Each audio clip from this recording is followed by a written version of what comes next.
câmera está muito desfocada. Será que está desfocada por opção?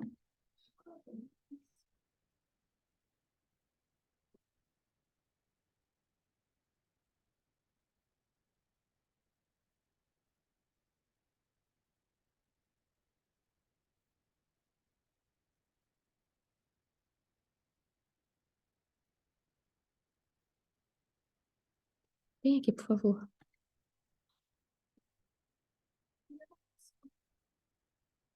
Eu já entrei. Já entrou, senhora arquiteta, está tudo em ordem. Já entrei. Obrigada, Fátima. Olá, só mais um Olá. Estou bocadinho, aqui no computador da minha filha, tá bem? já reparei, só mais um bocadinho.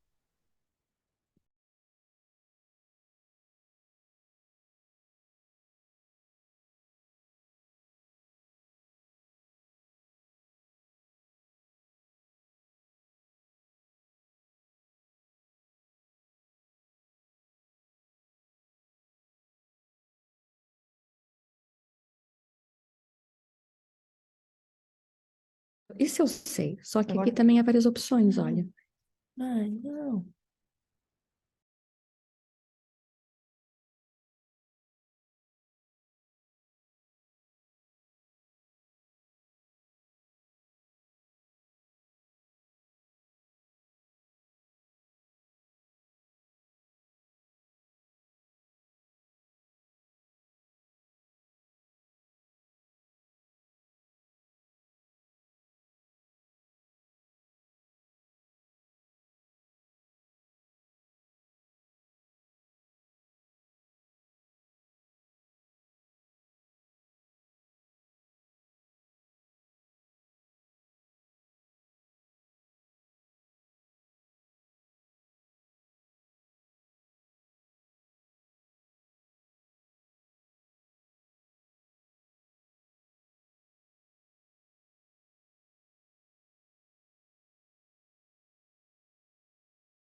Boa tarde.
Só dizer boa noite aqui em casa.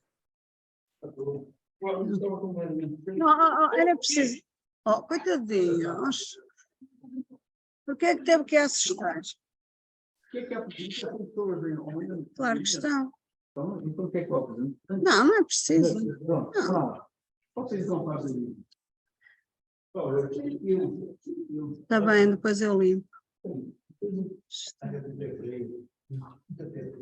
Então, já conheci o livro. Não, mas vou começar por estar na hora, não é?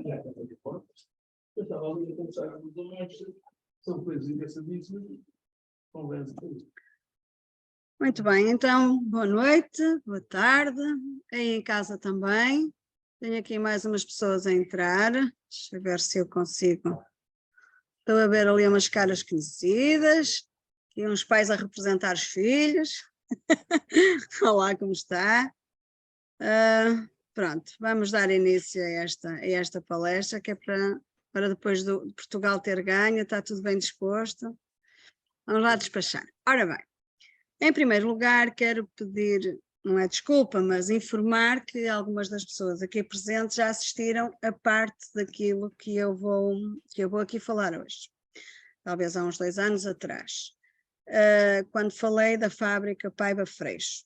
A ideia hoje é fazer todo o percurso, ou seja, tudo aquilo que se conhece hoje, não da fábrica A, B ou C, mas todo o contexto da metalurgia em Lever, Crestuma.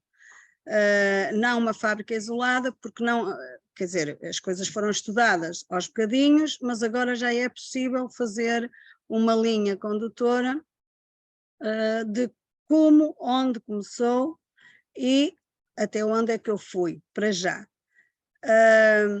E por isso, peço realmente desculpa que há uma coisa ou outra que vai ser repetida, que eu sei que há pessoas que já viram, que já assistiram. Também não era eu que devia estar aqui hoje, era o meu querido amigo João Fernandes, mas por razões profissionais também ele foi fazer com certeza uma belíssima, amanhã fará uma belíssima apresentação na Universidade de Évora, e pronto, e então imediatamente transitei para vir cá, até porque estive há pouquíssimos dias em Famalicão a apresentar este mesmo tema, acrescentei mais um slide a outro, dei uma voltita porque não gosto muito de repetir as mesmas coisas, mas também não há muito mais por onde fugir. De maneira que rapidamente me disse, o João não está, por isso, ok, pronto, vamos lá então falar um bocadinho da metalurgia em questão. Eu vou partilhar agora o PowerPoint, agradecia que me dessem o feedback se estão a verem em casa. Eu hoje estou aqui sozinha nesta missão e... ou não, vou ligar. Ora, vamos lá, compartilhar. E agora, é que são eles? Digam, por favor, se estão a verem. Sim, Okay. já vimos o título. Muito obrigada, então. Muito obrigada. Ora, este novo título que eu resolvi dar foi por uma questão, não por simpatia ou menos simpatia, mas porque é esta a realidade.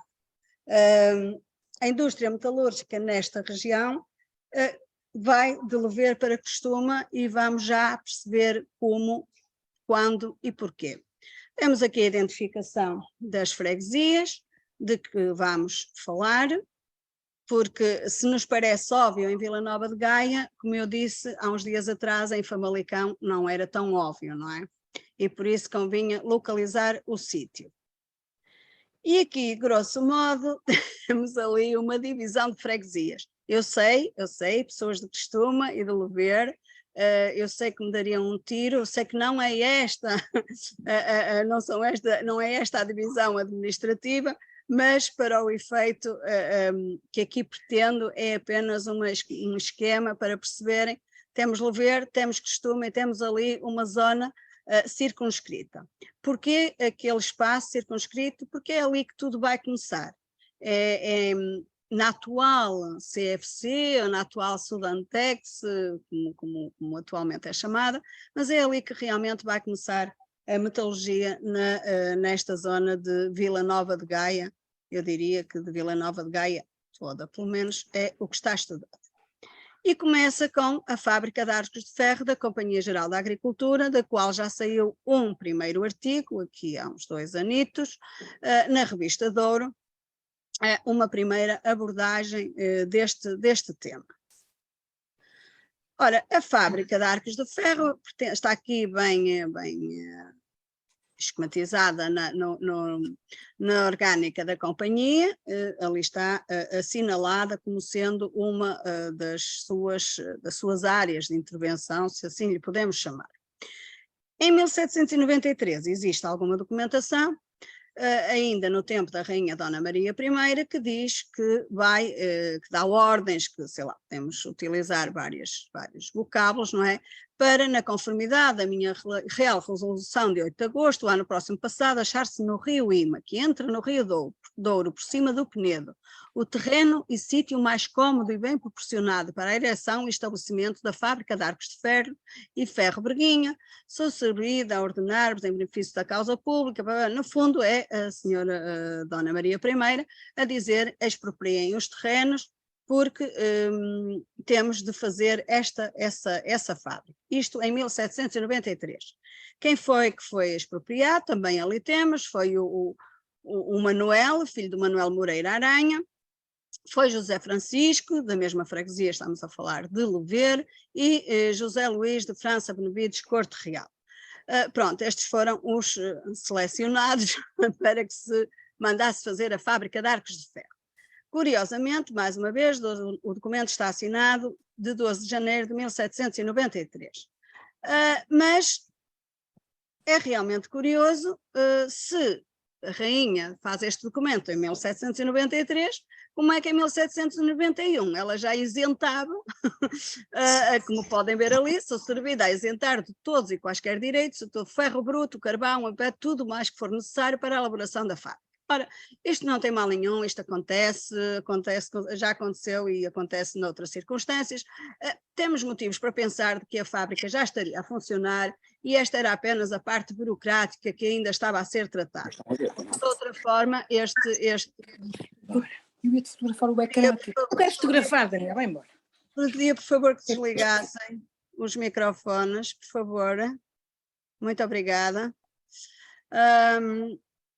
Como eu estava a dizer, em 1791 já se isentava estas matérias-primas para serem utilizadas na fábrica. Pronto, é apenas uma curiosidade, mas não deixa de ser interessante, ou seja, o que nos remete ainda para uma fase mais antiga do começo desta indústria nesta localidade.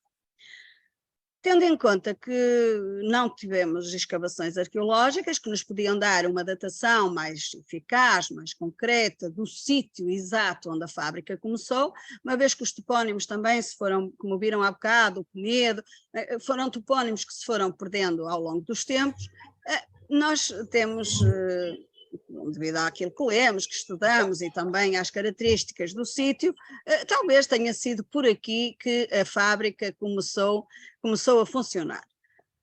Mas mais metro, menos metro, foi com certeza aqui nesta zona. Depois, para falarmos da história desta fábrica, e uma vez que não tivemos oportunidade ainda de consultar a documentação própria, porquê? Porque ela se encontra na Régua e não é fácil neste momento deslocarmos-nos à Régua para ver a documentação própria imensa, ainda houve essa tentativa, pronto, mas infelizmente não foi possível. Mas como sabem, há sempre outras fontes e há sempre outras formas de estudarmos as coisas. Aqui no caso a ideia foi ver o que é que os contemporâneos desta fábrica disseram sobre ela, se a conheciam, se não conheciam, pronto, o que é que eles acharam. E o Cristóvão Gerner, que era um dos como é que se diz? Isto tem um nome, não me lembro agora do nome, mas que fazia parte da junta da Companhia Geral da Agricultura. Ele diz que, vendo a companhia muitos arcos de ferro do que precisava para a segurança das pipas na condução dos vinhos e sua exportação, persuadiu a um moço hábil que fosse ao Império da Rússia instruir-se na arte de fazer os arcos de ferro e voltar depois de instruído para aqui estabelecer uma fábrica. Esta fábrica, única neste reino, isto vai ser uma expressão utilizada por vários, vai diariamente aumentando, trabalhando toda a força.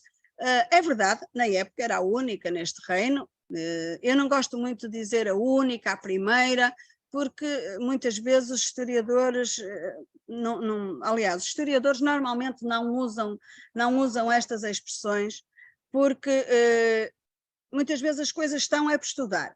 Agora, claro que tendo em conta este contexto, tendo em conta o que isto foi sem dúvida das primeiras a ser erigida, a ser construída e a desenvolver-se. Um outro senhor, já em 1821, mas contemporâneo do funcionamento da fábrica, o José Joaquim Lopes Lima, nas suas memórias, lá vem ele com a ereção de uma fábrica de arcos de ferro em Verguinha, talvez a única no reino, onde a perfeição tem subido ao seu auge. Pronto, elogios e mais elogios sobre a fábrica. A mesma opinião tinha o António Ferreira Teixeira de Girão, embora um bocado mais ressabiado, se calhar não tanto com a fábrica, mas com a companhia, e para isso tínhamos de ir ver a biografia deste homem, saber porque que ele não concordava muito com a companhia, e diz ele, de tão estrondoso estabelecimento, a companhia, apenas resultou uma coisa útil, que foi a fábrica de arcos de ferro em Crestuma. Pois vai por ali fora e aquilo que eu verifico é que ele não sabia muito bem como é que a fábrica tinha sido projetada, por quem, e isto porquê? Depois vamos ver mais à frente que o José Pedro Celestino não tem nada a ver com o assunto, ou se tem muito indiretamente. O José Pedro Celestino vai ser depois o diretor da Casa de Comércio na Rússia, que é uma outra coisa. Mas cá está ele, pode ter um afilhado, ele diz que é afilhado dele, não sei se é, se não é, não consegui testar isso. Agora uma coisa é certa, não foi o José Pedro Celestino, o velho, que teve influência na ereção desta fábrica de arcos de ferro. Já mais tarde, um homem bem conhecido, com imensos cargos, um deles, um engenheiro, um homem que sabia do que estava a falar e que percebia do assunto, foi, para além de muitas outras coisas, como podem ver, o fundador da Associação Industrial Portuense, que em 1862, num texto grande e sobre vários assuntos, acaba por dizer que visitou a fábrica, ou nesta altura já não visitou a fábrica, porque ela já tinha parado, mas visitou o sítio onde ela tinha funcionado, e diz que ali fez essa fundição, ele diz que foi uma influência da Fundação Romana, executou moldes com areia muito fina, obtida pela trituração do quartzite, que se encontra em abundância nas proximidades daquela fábrica. Observamos, depois de terem decorrido mais de 14 anos, e não obstante não estarem resguardados, tão perfeitos estavam que poderiam servir otimamente. Ou seja, ele aqui farta-se de fazer elogios, quer aos moldes, quer àquilo que se fabricou. É um homem para levar a sério, porque aqui não é um memorialista, não é alguém da área, é alguém que percebe o que está a dizer e do que se trata, e que também nos remete exatamente para a fundação da fábrica, não é? Basta ele dizer quanto tempo depois é que lá foi, há quanto tempo é que existia. Pronto, são algumas pistas. Aqui esta cronologia um bocadinho aborrecida, faz-nos muita falta para perceber o contexto de tudo isto desta fábrica. Em 1762 é fundada a Aula Náutica na cidade do Porto. Pode à partida não parecer importante, mas vai ser importante, senão não estaria aqui. O Francisco José de Horta Machado é um ministro plenipotenciário, ou seja, ministro, seria a função, não sei se tipo embaixador, não é? Na Rússia, e sim, este homem vai ser fundamental para a criação e o desenvolvimento da fábrica de arcos de ferro. Embora de uma forma encapotada, embora de uma forma indireta. Mas é um homem com muito poder, é um homem que se interessa imenso pelos negócios, como não podia deixar de ser, não é? Pelos negócios entre Portugal e a Rússia. Em relação à junta da Companhia Geral da Agricultura, podia não ter esta ação, mas teve em tudo, no vinho, nas frutas, em tudo que se exportava ou devia exportar, ele dava palpite em tudo. Quando tive acesso a diversas cartas dele para a companhia, e realmente é extraordinária o quanto ele tentava que este comércio funcionasse em diversas áreas, e quer de lá para cá, quer de cá para lá. Foi realmente um homem muito importante no desenvolvimento comercial entre Portugal e a Rússia naquela altura. As cartas são interessantíssimas. Mais uma vez não consegui ter acesso, acho que a companhia lhe respondia, mas claro que depois numa sequência de cartas a gente vai percebendo quais eram as respostas da companhia devido ao desenvolvimento do que ia acontecendo. Então, em 1780 é solicitada à companhia a criação da aula de desenho, que depois vem complementar a aula náutica, e em 81 é então fundada, muito pela pressão, mais uma vez, de Francisco José de Horta Machado, a companhia, uma casa de comércio na Rússia, onde então José, o tal Celestino Velho, vai ser o diretor, digamos assim, vai ser o responsável. Em 84, o Horta Machado vem a Portugal, mas mesmo assim, ele vem a Portugal, vem essencialmente ao Algarve, de onde era natural, visitar a família, claro, também em Lisboa, mas continua a manter correspondência com a companhia. Quando regressa à Rússia, já em 86, ou seja, 2 anos depois, está muito desagradado com aquilo que vê. Ou seja, o Celestino não se portou lá muito bem, aliás, as cartas são interessantes, ele não faz queixa, mas diz que, pronto, que as pessoas deviam ser mais responsáveis, mas pronto, ele não gostou muito do que viu. E então é sobre a sua influência que na Rússia, numa fábrica da Rússia, se aceita, ainda por cima uma fábrica da coroa russa, não é? Se aceita um aprendiz de onde? Da aula náutica, não é? Aquele que já estava a ser formado, que formava os marinheiros da época, para aprender a trabalhar o ferro. Chega então em 88 à Rússia o aulista no navio Santa Isabel, de nome Francisco José de Moura, cuja avaliação que ele tinha tido na aula pelo lento José Monteiro Salazar era não aprendente e é bastante madraço.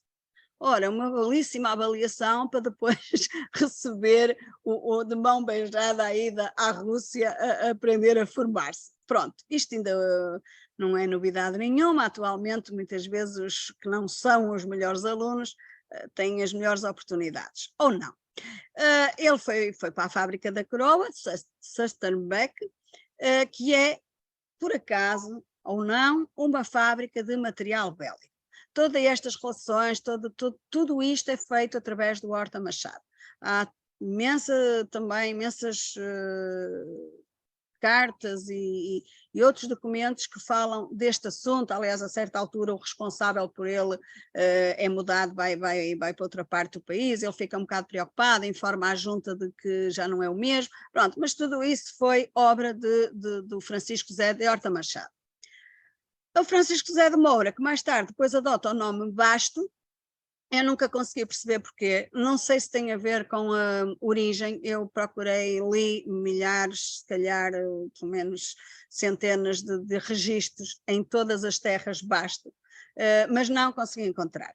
Nem Cabeceiras, nem Celurico, nem Mondi, não consegui encontrar, tendo em conta a idade dele. Depois ainda fui descobrir uma terrinha, um lugar, isto é um topónimo que existe perto de Silves, no Algarve, e que me faz muito sentido, porque temos que nos lembrar de onde era o Horta Machado. De qualquer modo, também não encontrei o registro de nascimento dele. Podia ser de qualquer uma destas terras ou de outra qualquer e ser apenas uma grande coincidência, o historiador tem de procurar, encontra ou não encontra, neste caso não encontrei, mas fico muito inclinada para este lugarzinho de Basto, perto de Silves, tendo em conta a Horta Machado, pronto, pode ser ou não, isto também é apenas um à parte. Em 99, peço desculpa, em 1791, bem então o Francisco começa então a ser o mestre da fábrica de arcos de ferro em Lever, mas tendo a coisa sido premeditada para ele ou não, se foi uma cunha, Deus Nosso Senhor não colaborou com isso, porque 8 anos depois ele morre e pronto, e já não é o mestre da fábrica. A fábrica vai continuar e vai continuar com o novo mestre, Manuel José das Neves, que se mantém no cargo até ao seu término. É um jovem ainda, não sabemos onde é que ele se formou, onde é que ele aprendeu, se é que aprendeu alguma coisa, penso que sim, mas a verdade é que ele é o que vai ficar à frente da fábrica até ela fechar. Em 1827, este Manuel José das Neves faz uma belíssima carta, um belíssimo documento, onde dá conta do que se fabrica e do que se faz na tal fábrica que ele foi dirigir 8 anos depois dela ter começado a funcionar. E diz ali que começou, que ele conseguiu que se fundissem cilindros, manguitos para abraçar os mesmos, grades para o forno, onde se aquenta o ferro para manobrar em arcos, porta para os ditos fornos, tarraxas de bronze, depois fogões de cozinha, ditos de sala, estufas, caldeiras, ferros de brunir, platinas e bancais para fábricas de papel, pesos de bronze e de ferro, fundos de caldeiras para fábricas de açagoarias, máquinas de gramalinho, ou seja, uma infinidade de produtos que já se produziam nesta fábrica, segundo ele, e eu sublinhei de propósito aquelas 2 palavras, porque ao longo da carta isso vai ser uma constante, ele falar na primeira pessoa, ele tem muita necessidade de dizer, eu fiz, eu obtive, eu consegui, pronto, no fundo a puxar os galões, por razões que vamos perceber à frente que ele precisava de se afirmar como um grande mestre que conseguiu pôr esta fábrica no auge a fazer imensos materiais, como podem ver, também preocupado ele achava que deviam ser isentos novos aprendizes para atrair mais gente para esta fábrica, não, para esta área, não é? Ou seja, é um homem preocupado que explica muito bem, então, em 1827, como é que a fábrica está a funcionar, o que é que produz. Continuando nesta fábrica e com a história desta fábrica, em 1828, e dadas Dona Maria I já era, não é? E dadas a pouca profundidade da Barra do Douro, que está escrito por todo lado em mais diversos assuntos, existiam imensos naufrágios. Então o rei Dom Miguel resolve, não sei exatamente qual é a palavra, mas manda então construir a Real Casa de Asilos, que ainda um edifício que ainda hoje se encontra ali perto do Castelo de São Jorge, na Foz, mas não chegava a ter o edifício para os acolher, isso seria muito pouco. O que era preciso mesmo era salvar os naufragados sempre que essa desgraça acontecia. E para isso, o que é que ele fez? Fizeram-se depois fundir na fábrica de arcos de ferro da companhia 2 obuses de bronze de diversos calibres, transportaram-se para a Casa de Asilo e praticaram-se as indispensáveis experiências para obter a segurança e eficácia do seu emprego. Mandou-se fundir na mesma referida fábrica um morteiro de mais grosso calibre que, pelo respectivo maior alcance, se desfará a todos os casos. Aquele livrinho que viram ali no slide anterior explica muito bem como é que aquilo funcionava, ao disparar o tiro, uma corda ia junto com a bala, depois era puxar, ou seja, está tudo muito bem explicado. A verdade é que este material foi feito na fábrica de arcos de ferro. O mesmo Dom Miguel sabia perfeitamente a existência da fábrica, não é? Como vimos, e em 1832 foi visitá-la. Foi visitá-la porque estamos em pleno cerco do Porto, não é? E lá está, o governo de Sua Majestade recebeu as notícias de Balão, 19 do corrente, pelas constas da Sua Majestade El Rei, Nosso Senhor, e tinha ido naquele dia ver a fábrica de ferro a costume. Pronto, esta é uma das minhas vitórias, eu gosto muito de dizer que o Dom Miguel esteve lá. Vamos gostar dele ou não, mas não deixa de ser interessante termos um rei a visitar aquele sítio. Então, o que é que ele foi lá fazer?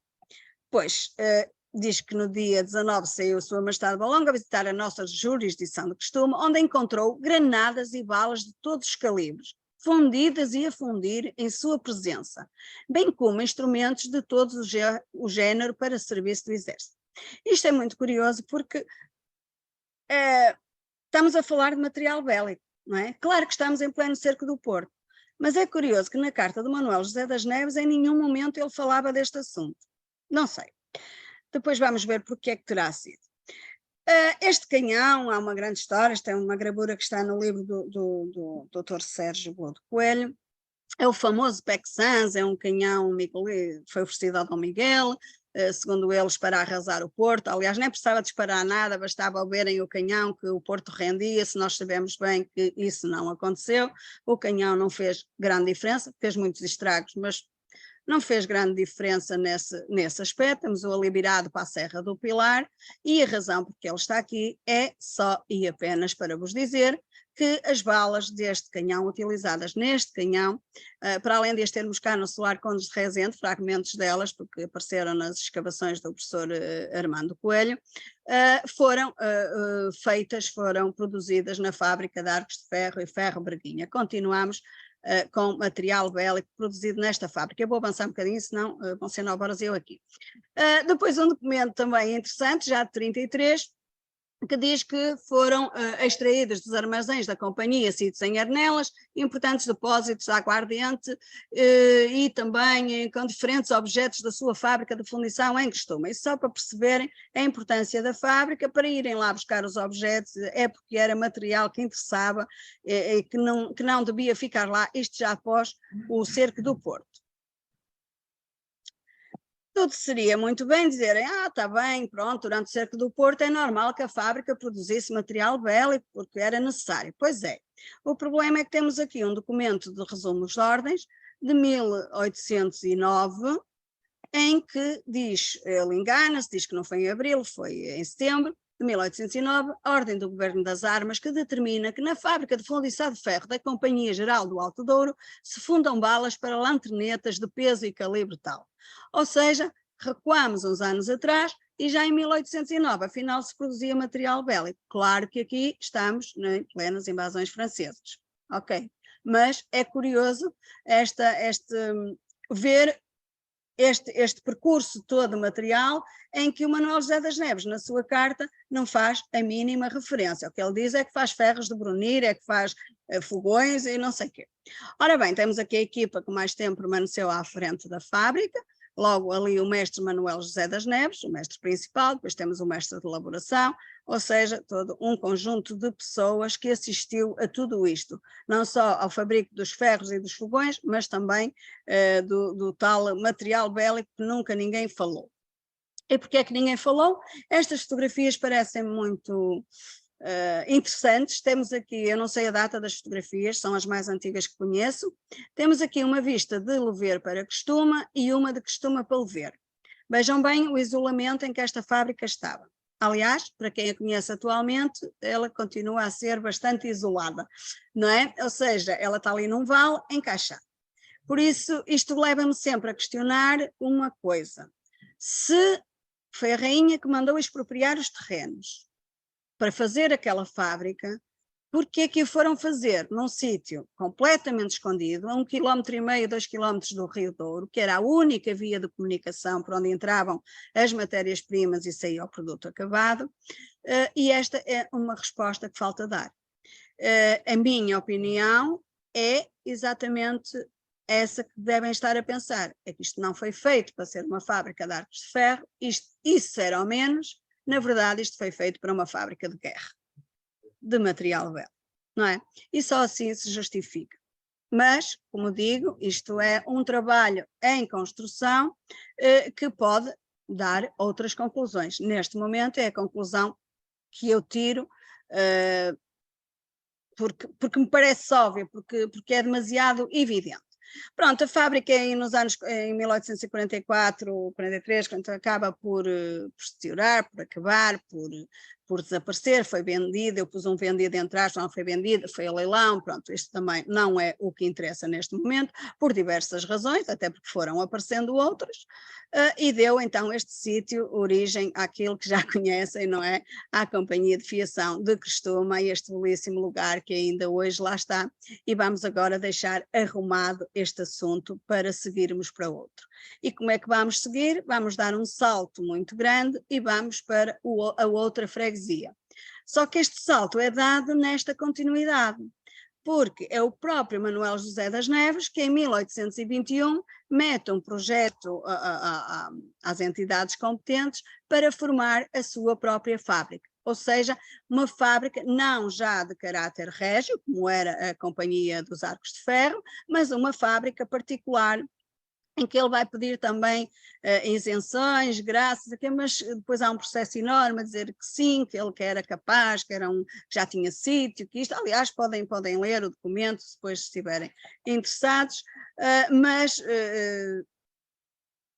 cá está ele, e ele acaba por dizer o quê? Diz Manuel José das Neves, da freguesia de Santa Maria de Costuma, que desejando ser útil a si, à pátria e na consideração de serem as fábricas o manancial mais fecundo de riqueza e prosperidade nacional, se determina a estabelecer uma fábrica de fundição de todas as obras de ferro, como são fogões, panelas, ferros de brunir e outras semelhantes obras, assim todas a qualidade de arames de ferro. O suplicante tem as proporções, a inteligência necessária para o dito estabelecimento e para o dirigir e custear igualmente terreno seu próprio. Ou seja, o homem tem tudo, o que ele quer é pôr a sua fábrica a funcionar e vai conseguir.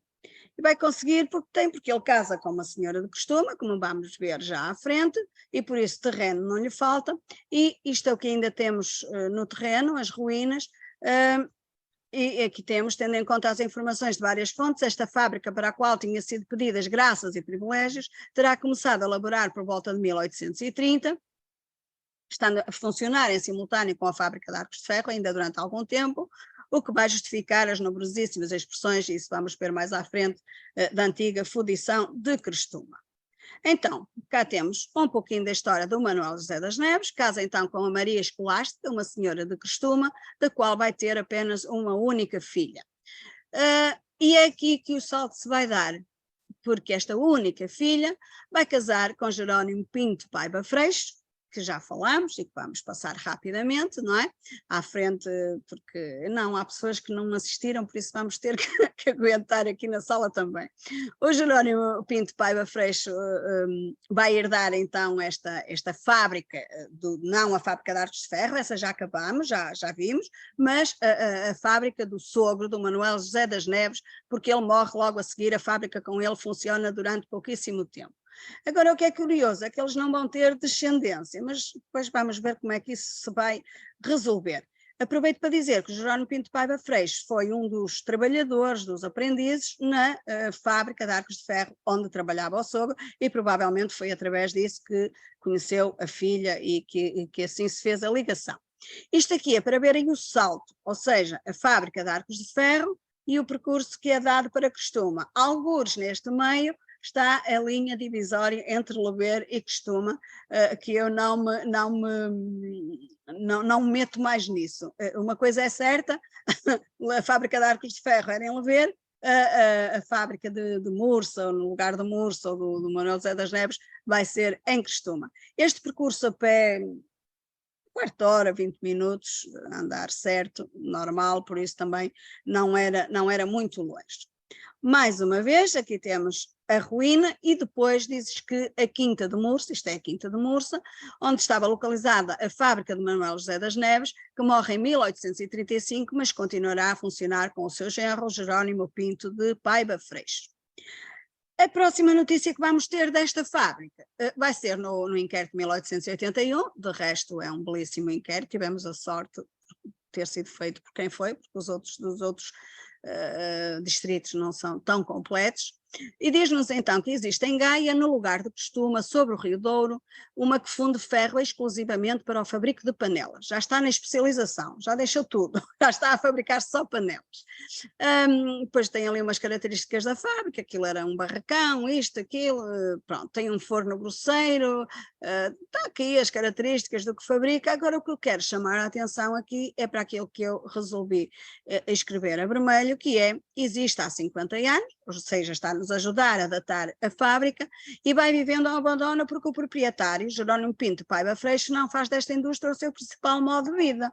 Ora, então, o que é que o homem faz na vida? Ele tem esta fábrica e não é o principal modo de vida dele. Vamos ver então a que é que ele se dedicava, quer dizer, o sogro deixa-lhe uma fábrica, ele começa a deixar para lá e afinal já só fabrica panelas, e mesmo as panelas, embora sejam, diz ali, 100 toneladas de panelas de ferro por ano, ainda é alguma coisita, não é? Mas pelos vistos ele dedica-se a outra coisa. Então dedica-se a quê? Pois é, encontramos este documento fantástico de 1863, em que o Jerónimo Pinto Paiva Freixo, de freguesia de Costuma, que tem estabelecido e a funcionar um aparelho simples, portátil, de destilação do aguardente. Ora, para que é que lhe deu ao homem? Para produzir aguardente. É evidente que isto já vinha, mais uma vez, isto percebe-se que tem a ver com legislação. Ele agora quer colocar um aparelho portátil e vai ter que submeter tudo isto ao governo, não é? À entidade competente, porque percebe-se que ele já vem funcionando desde trás. Este é um documento espetacular, é um documento muito bem feito, muito bem escrito, muito completo. Essa fábrica da aguardente funciona exatamente no mesmo sítio, as características do terreno, tudo que lá diz é exatamente, ou seja, provavelmente ele dividiu aquele espaço, de um lado fabrica panelas e por isso só panelas, e do outro que está a funcionar a fábrica da aguardente, este terreno é dele, a quinta é dele, esta quinta na época é dele. Este projeto vem muito bonito, muito completo, com planta, com legendas, e daí nós termos a certeza que se trata do mesmo sítio, é? Com desenhos. É um projeto muito, muito bonito, muito completo para a época, 1863. Vamos agora ver um bocadinho o que é que vai acontecer então à fábrica de ferro, não é? À fábrica de fundição, através do Jerónimo. Como vimos, ele não tem descendência desta mulher, da Maria Luísa das Neves, mas vai ele mais tarde, em segundas núpcias, casar com uma outra senhora de costume, que é a Constança da Silva, da qual vai ter 2 filhos ainda antes do casamento. Estamos a falar de um homem já com 60 e muitos anos, quase 70, é uma questão de fazerem as contas, em que vai ter o primeiro filho Jerónimo e o Manuel ainda antes do casamento, e depois mais 4. O António, que vem a ser padre, que também é um personagem muito interessante que tenho andado a estudar, mas que ainda não me apeteceu por diversas razões concluir o estudo, mas um dia deste sairá, e depois as outras meninas, uma delas morre muito jovem, com 15 anitos, ou seja, ele ainda vai ter 6 filhos com esta segunda esposa. Ele está muito velho, vai morrer, como podem ver, ele está casado 10 anos, vai morrer em 83, e pensamos nós, lá se foi a fábrica de panelas. Não, não foi. Não foi porque a dona Constança era uma mulher de mangas arregaçadas e faz questão até de, na sua própria casa, deixar bem vincada a sua marca. E como podem ver, ali um belíssimo portão, que eu acho que tem depois a fotografia completa, um belíssimo portão que neste momento está a ser deteriorado pela ferrugem, e que infelizmente ainda não consegui convencer ninguém a restaurá-lo, ou pelo menos a parar a deterioração, que é uma pena. É um documento vivo, é um documento que está ali, que vai desaparecer se não for minimamente tratado. E lá temos a legenda daquele medalhão, que podem ver central, antiga fundição de costume, Constança da Silva, Paiva e Freixo, 1890. Não há dúvida, a senhora arregaçou as mangas e vai pegar na fábrica e deixar bem marcada a sua ação. Esta foi uma mulher de sorte, não é? Que vai herdar as coisas do marido, que por sua vez herdou do primeiro sogro, não é? Isto aqui, cá temos algumas, isto está lá ainda, a casa dela, onde ela deixou bem marcada, isto é apenas algumas amostras, não sei se tenho mais. Esta é a casa, uma belíssima casa, um portão lindíssimo que dá para uma viela, onde eu acho que só passa um carrinho pequenino, mas depois tem que ir de marcha atrás, porque não tem saída. Mas é uma belíssima casa, toda decorada. Se repararem não me lembro como é que chama, entablamento, não, se fosse nos romanos era, como é que se chama aquela parte de cima que está debruada, não é? A ferro fundido, que parece um rendilhado, não é? Toda a casa está debruada com aquele rendilhado de ferro fundido, ou seja, ela deixou bem marcado, usou bem a fábrica para decorar a sua própria casa.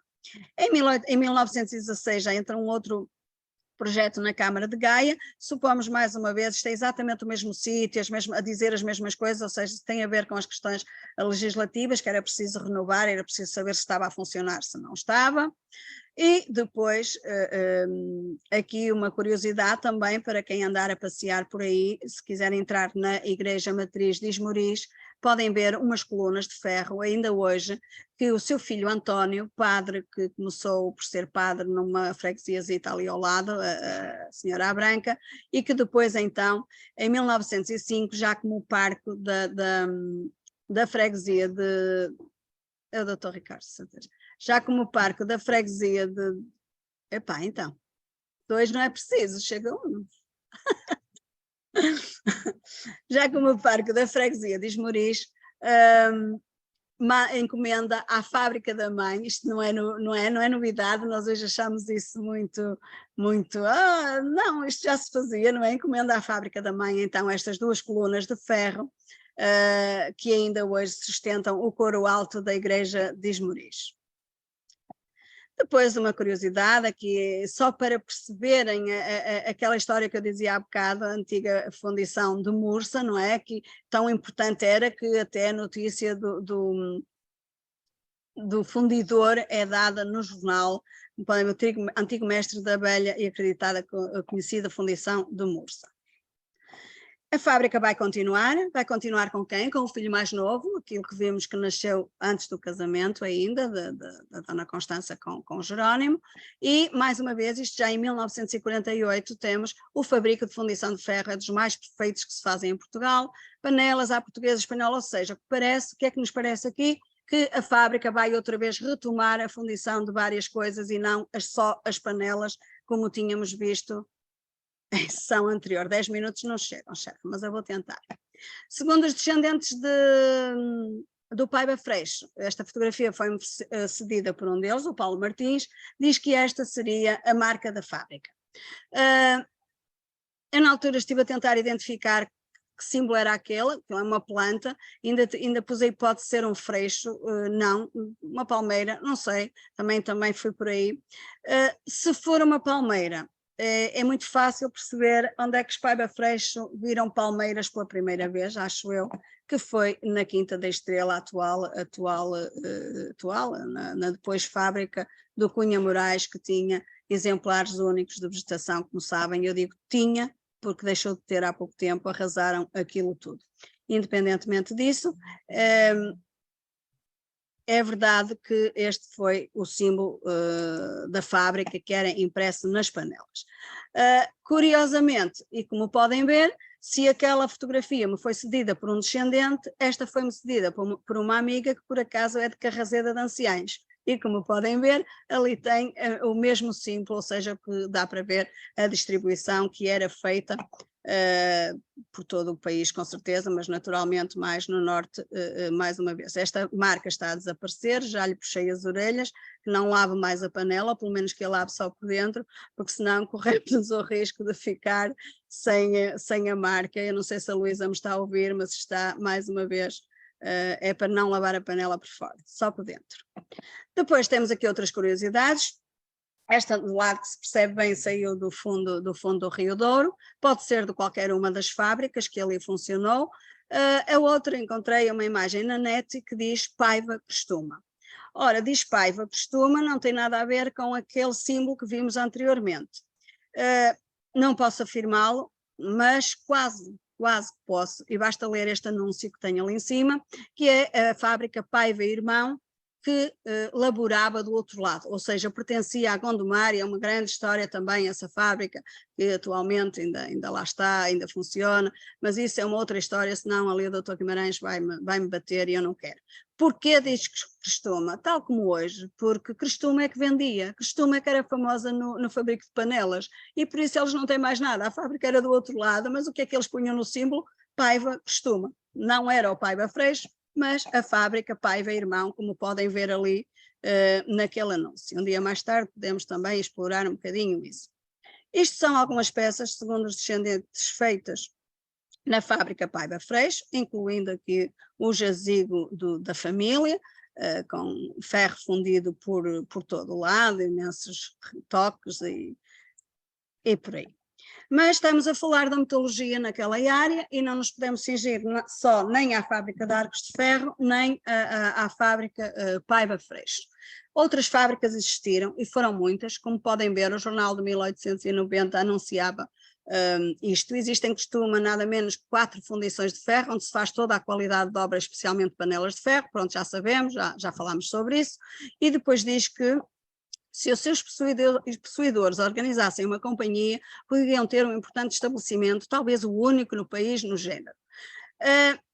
Não vai ser esta gente, o Joaquim Francisco da Silva era vereador da Câmara de Gaia, depois temos ali a Lopes Irmãos, Jacinto Fernandes da Costa, não vão ser todos, mas curiosamente, 1890, em 1897 não há formação de uma companhia, há formação de uma sociedade, isso também teríamos que ir ver estes conceitos, o que é uma companhia, o que é uma sociedade, no fundo a ideia é a mesma, é juntarem-se para que as coisas corram o melhor possível. Este documento é muito interessante, eu estou a publicá-lo pela primeira vez, para trazer uma novidade exatamente para aqueles que já assistiram ao meu trabalho. Temos ali o António Francisco da Silva Lopes, que é do Lugar da Pena, todos estes lugares são em Costume, depois o Manuel Alves Lopes no Lugar da Areia e o Jacinto Fernandes da Costa do Lugar do Cepo. O Marcelino é de Gaia, curiosamente, da freguesia de Santa Marinha, não percebo porque aqueles, qual era a ligação entre eles, ainda não tive a oportunidade de perceber isso, a verdade é que eles se juntaram para formar uma sociedade. E depois isto é um documento enorme onde estão todas as condições que todos eles tinham que seguir para o negócio continuar. Outra fábrica, curiosamente eu peço que estejam atentos àquele nome lá em cima, porque nos vai, aparentemente parece uma coisa muito, tem nada que interesse, mas a verdade é que lhe vão chamar a Nova Fundição de Mursa. A Nova Fundição de Mursa, em antítese com a antiga Fundição de Mursa da Constança Paiva Freixo, não é? Esta fábrica, então, fundada em 1913 por Abílio Pinto de Almeida, que depois vai dar origem à Sociedade de Fundição e Metalurgia Limitada e mais tarde à Sofuma, ou seja, é o mesmo espaço, o mesmo sítio, com designações diferentes e provavelmente depois também mudando de pessoas. Como é que eu sei isso? É simples, basta ver esse anúncio que sai na Gazeta dos Caminhos de Ferro, e são imensos, eu tirei apenas um, em que me diz Sociedade de Fundição e Metalurgia Limitada, antiga Casa Abílio Pinto de Almeida. Não há dúvida, tenho a documentação do Pinto de Almeida e tenho aqui. E onde é que está essa fábrica? Exatamente ao lado da antiga fundição de Mursa, ou seja, exatamente ao lado do Paiva Freixo, como queiram, que ainda hoje lá tem as suas ruínas. Esta imagem que estão a ver aí, ali com a marca, não é a marca da Nova Fundição de Mursa, fui encontrá-la na atual Companhia de Fiação de Costuma, numa das canalizações, ou seja, o que nos mostra que eles, era óbvio, se tinham ali ao lado, porque é que haviam de fazer longe, não é? Pronto, ainda nesta época, não é? No início do século XX, continuavam a usar e a fazer, a encomendar às fábricas vizinhas aquilo que necessitavam. Neste caso, a Companhia de Fiação de Costuma em pleno auge, não é? Digamos assim, no início do século XX.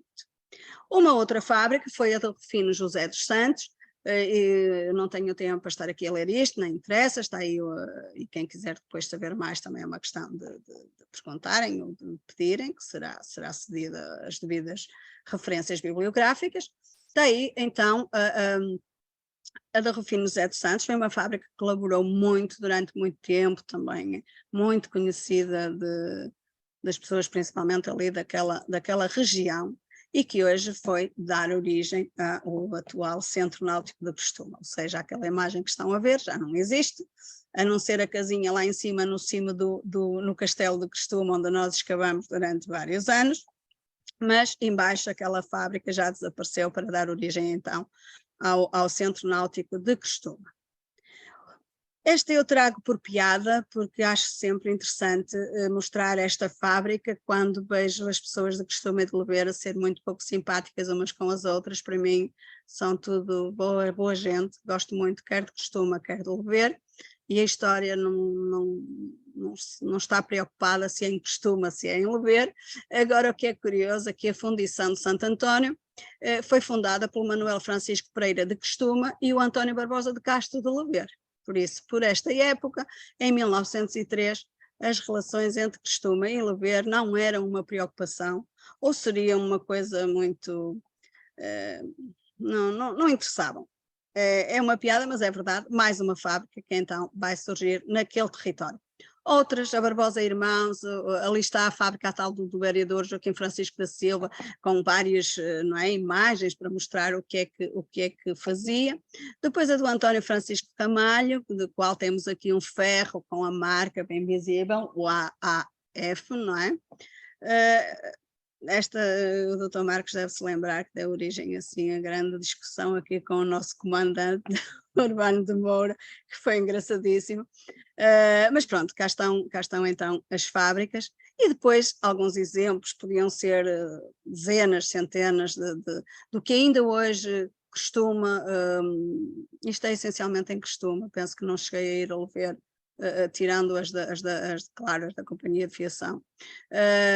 Mas há imensos exemplares ainda de ferro fundido, muito degradado, muito a perder-se, a ser destruído. Eu espero que pelo menos alguns exemplares se conservem, porque são real, para além daquele portão que mostrei há bocado, não é? Porque é isso que vai ficar.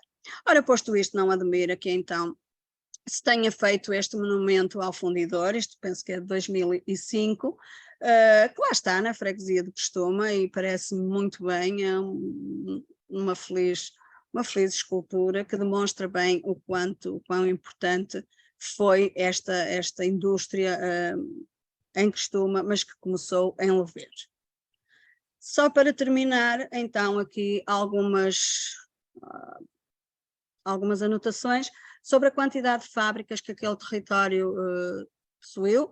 Estas são aquelas que ainda há vestígios no terreno, com certeza houveram outras, e depois houveram aquelas que funcionaram nos mesmos sítios, ou seja, uma coisa é a fábrica enquanto espaço físico, outra coisa é depois o que lá funcionou. Para além, claro, da fundição, também a fiação, a tecelagem, papel, cartão e também os balões venezianos. Eu peço desculpa por esta correria, mas aí em casa acho que algumas pessoas foi uma novidade, aqui já foi um bocadinho repetido, mas era isto que eu tinha para vos mostrar sobre a metalurgia em Lever, em Costuma, em Vila Nova de Gaia. Obviamente que isto não é um trabalho terminado, aliás, é sempre difícil dizer, acabou, já sei tudo. Claro que não sei tudo, não sei nada, há muito ainda a investigar e a fazer e a descobrir, mas é um primeiro passo. E deixo-vos aqui uma observação que o professor Lopes Cordeiro me fez há uns dias atrás, quando fui a Famalicão, que ele disse, eu a pensar que Ribadavia que era, que isto tinha começado tudo aqui, e afinal ali em Gaia isso já começou. Pois, é por isso que eu digo que é arriscado um historiador dizer isto foi o primeiro, ou aqui foi a primeira vez, porque só é a primeira vez porque falta estudar, não é? Depois quando se estuda a gente vê que não foi o primeiro sítio, não foi a primeira vez, não é a primeira coisa, temos que ter cuidado com essas observações. Agora, aqui em Costuma, Lever principalmente a fábrica de arcos de ferro, é evidente que foi a primeira do seu género a funcionar, eu arrisco a dizer em Portugal, porque não vamos à Foz do Alge, porque são coisas completamente diferentes, e também o sucesso não teve sucesso absolutamente nenhum, e era uma coisa completamente diferente. Pronto, vou-me calar, muito obrigada, e se tiverem alguma dúvida que eu saiba responder, façam um favor, estejam à vontade. Palmo junta. Espera aí. É para eu ler? Estamos aqui a dar um papelinho para anunciar que a próxima aula do curso sobre o Brasil 200 anos depois é no dia 3 de dezembro, sábado, sobre a história do Brasil colonial. E vai ser esta aula dada pelo professor Dr. Gonçalves Guimarães, que não sei porque hoje não quis vir aqui, pôs-me a trabalhar para ele. O que é que é mais, chefe? Não consigo ver. E que no próximo sábado este estará em Torres Vedras a falar sobre o culto popular dos santos de nome Gonçalo, em Portugal e no Brasil. Acho que há uma série de São Gonçalos, eu também não sabia, pensava que só havia um, mas afinal há muitos. Isto dentro do ciclo de conferências sobre os 600 anos da morte de São Gonçalo de Lagos. E depois repetirá, ok, isto tudo para dizer que depois o que vai fazer a Torres Vedras, vai aqui numa última quinta-feira, que eu penso que ele entrará num buraco, como eu, quando faltar alguém entra ele, a falar então dos vários São Gonçalos, porque temos o nosso São Gonçalo de Gaia, como bem sabem, e pronto, e bem realmente a propósito. Muito bem, está tudo? Alguma dúvida, alguma questão queiram colocar? Luísa? Fátima, obrigada pela apresentação. Para mim foi novidade, apesar de eu já ter o teu livro.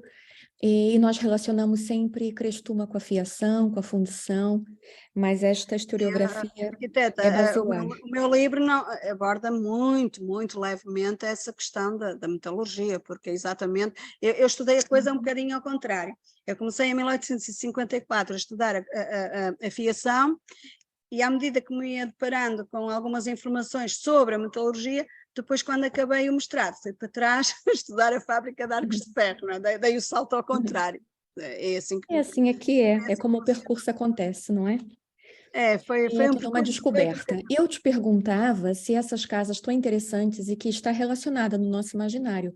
Os beirais em ferro fundido, as varandas, as colunas, como a coluna da igreja. E se você tem conhecimento que elas estão inventariadas pelo nosso PDM no inventário municipal.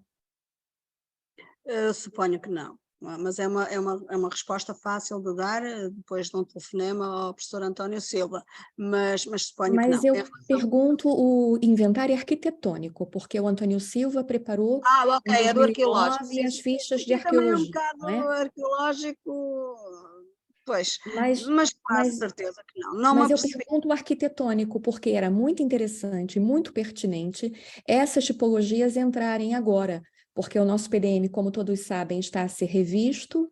A princípio era até o final do ano, mas já se sabe que vai ser estendido por mais alguns meses pela CCDRN, e era interessantíssimo não só as fábricas e a fundição, que nós sabemos, e as quintas que estão inventariadas, mas também toda esse conjunto de Estou a moradias, falar com a portões. pessoa certa. Está a falar a pessoa certa.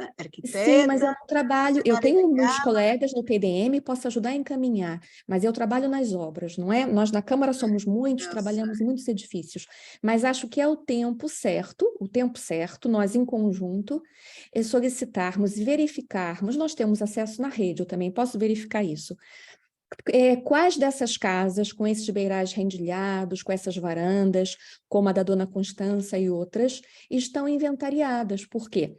O inventariar não é tudo, mas é o primeiro passo para salvaguardar e mais tarde valorizar, não é? Eu devo lhe dizer que em relação àquele portão e à casa da Constança, Paiva Freixo, de Jerónimo, cheguei a falar, informalmente, claro, com o senhor Uhum. vice-presidente, mas porque realmente é uma dor, quer dizer, todas elas, não é? Mas aquela custa muito, porque é um documento vivo que está ali. Que se desaparecer, Sim, pronto, ficam as fotografias, está bem, fica a história, fica aquilo que eu escrevi, que mais alguém escreverá um dia destes, mas de facto aquela peça nunca mais se repetirá, nunca mais será fácil sim, e produzir uma quando coisa nós daquela. falamos do patrimônio, e vocês sabem, a Fátima sabe, é transmitido aos estudantes, por exemplo, nós estamos a falar de um muro, estamos a falar de um portão, de um candeeiro, não é? Tudo é patrimônio, material e imaterial, quer dizer, tudo é patrimônio entre aspas, não é? Hoje em dia também se exagera, o novo milênio também exagera esses conceitos, mas há muitos fragmentos soltos em Gaia, e nesta zona troços de arruamento, calçadas, muros, e era importante fazer esta verificação, porque estamos no tempo certo para isso, não é? A revisão foi feita em 2009, e agora a próxima só será feita daqui a mais uma Portanto, mas década, não é? como a Sra. Arquiteta disse bem, tem acesso à plataforma e com certeza conhece os colegas que estão a fazer esse trabalho. Da minha parte, eu posso disponibilizar aquilo que conheço e aquilo que tenho, com todo o gosto, como é óbvio que o que me interessa realmente é a salvaguarda do património. Claro. Pronto, em relação a que tudo é património, se calhar temos que ler um bocadinho o Carlos Ferreira da Almeida, não é? Aspas, entre aspas. O que eu queria dizer eram os Tem que elementos ser mesmo físicos com que estão em algumas aspas. Crestuma, não é? Mas de Porque facto também coloca-se tudo no mesmo aquela ciclo, não casa é? aquilo está lá e Sim, pode ser sim, sim, melhorado e sim. pode ser um património a valorizar, de facto. Aliás, aquela casa... O que eu estava a me referir são as imagens que a Fátima mostrou. Tudo que nos Sim, sim, sim. mostrou é patrimônio, os É documentos património, escritos, as exatamente, sim. varandas, o Mas há portão. muito mais, Muito Ana, mais muito que não mais. está Há aqui muito mais. visível, não é? Há E que, muito por mais. vezes, podem parecer que estão soltos, entende? Essa é a nossa preocupação, é que são elementos que estão desgarrados de estruturas maiores, como uma grande quinta, e que não é por isso que têm que ser minorizados ou que não vão ser inventariados. E de certeza que a Fátima conhece o arquiteto Oscar, o arquiteto Rui, que são pessoas que trabalham com o Manuel Silva e que têm muito interesse nisso. Nós também podemos, em conjunto... Sabe uma coisa que eu ia te perguntar? Não parece que a arquitetura duriense, quando nós vamos para Amarante, Castelo de Paiva, que há muitas associações ainda com ferro, com esse tipo de varandas e rendilhado? Não percebi a pergunta. Noutros Não, você não locais, estabelece associações com a arquitetura duriense, do Douro? este tipo de arquitetura... É algo que me fascina, é ir para Castelo de Paiva ou ir a Amarante e estabelecer ligações com esses rendilhados, com ferro fundido, com fachadas, o tipo de fachada e varandas. É um estudo que eu acho que ainda está em aberto na relação deste nosso território gaiense, que temos muitos territórios, e sim, com essa subida para o Douro. Ana, mas é assim, este tipo de estudo, como sabe, felizmente ou infelizmente, não sei o ponto de vista, na minha opinião, infelizmente, fui eu que peguei nisto. Eu não estou aqui com qualquer tipo de vaidade, pelo contrário, preferia que tivesse estudado, salvaguardado, mas a verdade, não só este, não só a metodologia, como foi o caso da fiação, como foi o caso do Dr. Manuel Lopes Cordeiro ter dito o que disse, é porque realmente a indústria em Gaia, ou a história da indústria em Gaia, seja ela de que tipo for, está por fazer. Isto são apenas pequenos passos, porque Gaia, Vila Nova de Gaia foi um centro industrial tão grande, tão importante como Guimarães, como Famalicão, como Santo Tirso. Agora, qual é a diferença? Por razões que não vêm agora ao caso, e que se calhar não temos a certeza que sejam essas, mas que ajudaram, não foi estudado. A Ana vê que há imensos estudos Sim, a sobre a Fátima deu indústria. aqui muitas pistas para Há nós agora, imensos estudos no Porto em sobre a pouco tempo indústria, há falou do imensos cerco do estudos. Porto. As próprias Sim. faculdades, as próprias universidades encaminham os alunos, se calhar, para determinadas áreas geográficas e não para outras. Porquê? Porque isso é outra história que não me cabe a mim avaliar. Eu se calhar estudei Vila Nova de Gaia, porque estou cá, passei cá quase toda a minha vida, vim para cá com 14 anos, amo este concelho e reconheço-lhe realmente qualidades enormes. Aquilo que foi feito em termos de história, queiram ou não, foi... Claro que eu não posso dizer isto assim, mas a grande parte é uma questão de irmos ver a bibliografia, não estou aqui a dizer nenhuma barbaridade, foi o Dr. Gonçalves Guimarães que fez a história de Gaia, aquilo que existe, em grande parte, claro que temos que falar no Dr. Barbosa da Costa, claro que há um ou outro estudo, mas do ponto de vista profissional, a história de Gaia foi feita pelo Dr. Gonçalves Guimarães, e como podem ver, como alguém dizia um dia destes, e depois os seus discípulos, as pessoas que saíram do Gabinete de História e Arqueologia, que têm feito, não faz mal, eu não me importo que me enforquem, é uma realidade, é uma questão de irem ver os estudos que existem, quer dizer, a história de Gaia começa a construir-se a partir dos anos 80, com, volto a dizer, algumas exceções, passou por cá a professora Teresa Soeiro, num determinado estudo, passou por cá o professor Jorge Alves, mas foram coisas muito pontuais e muito corrida. Por isso, a história de Gaia, em todas as suas vertentes, eu diria que está por fazer, mas em tudo, a começar na arqueologia, não é? E alguém dizia, porque a Gaia tem isto, e como é que é possível, nunca ninguém ter estudado? Eu brinco um bocado com isso, então, mas de onde veio a civilização? Não veio do sul, é natural que antes de atravessar o rio tivesse parado em Gaia, não é? O rio na altura demorava a atravessar, por isso temos que muitas vezes refletir sobre isso. Eu tenho imensa pena que assim seja, mas a verdade é que Gaia está a estudar, Gaia é uma fonte, está em berburinha em termos de possibilidades de estudo, e essa seria uma delas, não é? Eu penso que a Ana está exatamente também a estudar Gaia, não é? Por aquilo que... Sim, eu estou a estudar as percebi. unidades fabris relacionadas com a cerâmica e a apoteose que foi o século Pois, XIX, a nível da produção cerâmica. e E há tem muito a fazer. material que Encontro imenso material, claro, as nossas bases são o professor Gonçalves Guimarães, o Gabinete de História e Arqueologia, os fascículos dos anos 80, as atas de arqueologia, ou então vamos para a descrição tudo o que topográfica. diz, tudo o que está a dizer, eu digo Gonçalves Guimarães, e a Ana diz outra, eu digo Gonçalves Guimarães, e a Ana diz outra, eu digo, porque é isso, quer dizer, porquê? Porque não sei, se são imensas as coisas. Olha, uma delas é não termos, o Dr. Gonçalves Guimarães diz isso, volta e meia, e eu concordo, é não termos uma universidade em Gaia, não temos, e isso é meio caminho andado para que, pronto, não haja essa motivação para os diversos estudos que deviam haver. Mas como o Porto vai acabar por se esgotar, vão acabar por olhar para o outro lado do rio, espero eu, Depois E temos começar- as obras basilares, não é, do século XIX, as obras topográficas, não é, do Claro. Azevedo, revistas pelo outro senhor, pelo Manuel, temos essas obras basilares, mas a Fátima tem um Pois. trabalho pioneiro nesta zona, e é interessantíssima. Eu já trabalhei nessa zona a nível urbanístico, porque é a subida para o Douro, e há muitas relações a serem estabelecidas e exploradas, não é? Em várias vertentes e por vários caminhos. E acho que está, de fato, de parabéns, porque é um tema inédito. E voltando à minha questão inicial, porque isso de relacionar com a arquitetura de outros pontos e de outras tendências seriam outros estudos, mas Sim, acho que sim. estamos num momento ótimo para juntas. Ainda amanhã posso verificar quais são as fichas do patrimônio e posso Agradeço. encaminho para a Fátima, porque é um momento excelente para se abarcar mais alguns elementos, mais alguns objetos arquitetônicos, e mais alguns troços, e mais alguns pavimentos, mais alguns candeeiros. Estamos no momento perfeito para isso. Seria, Temos seria 4 meses, 5 meses. E o teu trabalho pode ser encaminhado para ficar salvaguardado a nível municipal. Depois, quais são as consequências? Sabemos que, enfim, o tempo dirá, mas pelo menos ficam inventariados e ele já tem a base do trabalho da Fátima para dar conteúdo para completar essa inventariação. Pronto, Ana, então vai ficar com essa, falar com os arquitetos que estão. É muito importante nós estarmos em conjunto e nós trocarmos Aquilo que eu informação. puder colaborar, claro que eu farei com todo o gosto, porque pronto, é aquilo que eu tenho, é o que ficará para o futuro.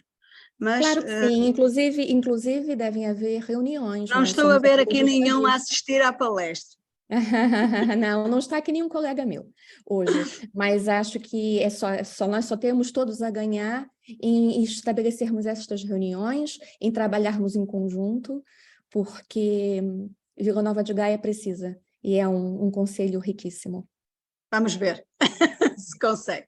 Muito bem, mais alguém? Alguma questão? Alguma coisa que eu possa esclarecer melhor?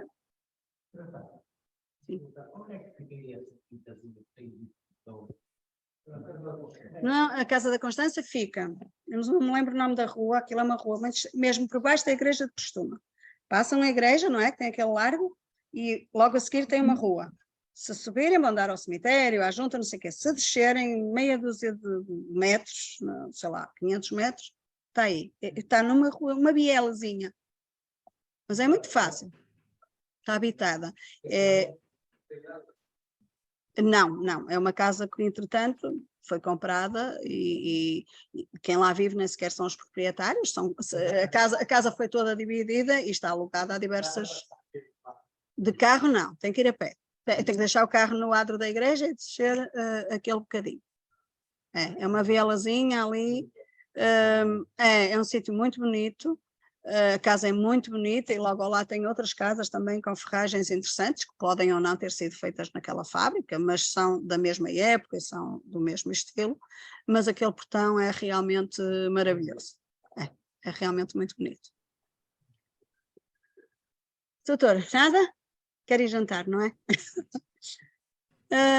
Em casa, mais uma vez, muito obrigada e espero vê-los cá na próxima última quinta-feira, não sei se com o São Gonçalo ou se calhar não, se calhar com o Dr. João Fernandes, que entretanto chega de Évora todo entusiasmado e vem fazer a palestra que devia ser ele hoje, devia-me ter dado descanso.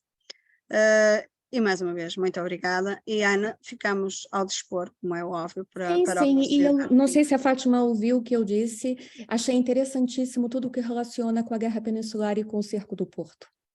Lá está, temas de história, temas para as escolas, tema para as pessoas descobrirem mais e mais Crestuma, Guevara e não só, porque está relacionado com o que aconteceu entre as duas margens. E agora estamos em tempo de comemorações, não é? Como a Fátima já participou na Serra do Pilar e muito bem. É verdade. Obrigada por isso, obrigada por essa relação que nos traz. Obrigada aí, Sra. Arquiteta. Muito obrigada. Boa noite e até à próxima.